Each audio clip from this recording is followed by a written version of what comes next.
Not specifically to not grab people by the throat. No, I disagree. You've been taught to not do a chokehold. Okay.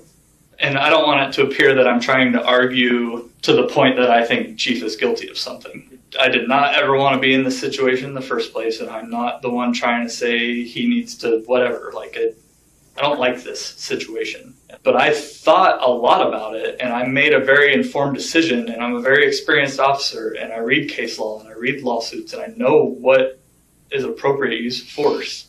But what you're saying is not changing my perspective of what I saw. Nothing's going to change that. That's sure. That's why we're here, right? Yeah. Well, because Lucas, it really comes down to the future, your future in the police department. Sure. So you can dig in your heels and say, and that's not what I'm doing. This is how I feel, and no one's going to change. And okay, that's your decision. You just won't get any trusted positions having to do with DT and use of force and sergeant and sure. those kinds of things because you're not willing to learn and be open-minded to it. Sure. March 31st, correct? Yes. It was. Yes. Lucas, are you aware of anyone else that's concerned about excessive use of force in this incident? I should say in the police department.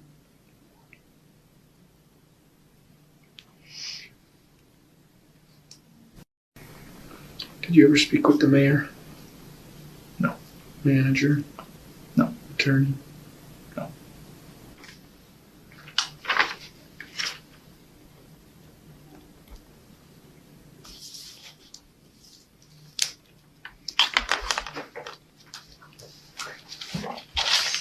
So a couple things. One, so here's a statute on an issue which I think helps you feel more comfortable on some stuff. So an employer may not take adverse action against an employee because the employee communicates in good faith. That's the main piece there.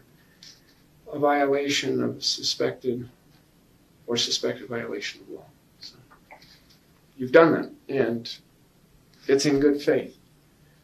How do we know that? An employee is presumed to have communicated in good faith if the employee gives written notice. To a person in authority over the person alleged. So, and then there's this piece of an employer may not take adverse action against an employee because an employee participates or gives information in an investigation.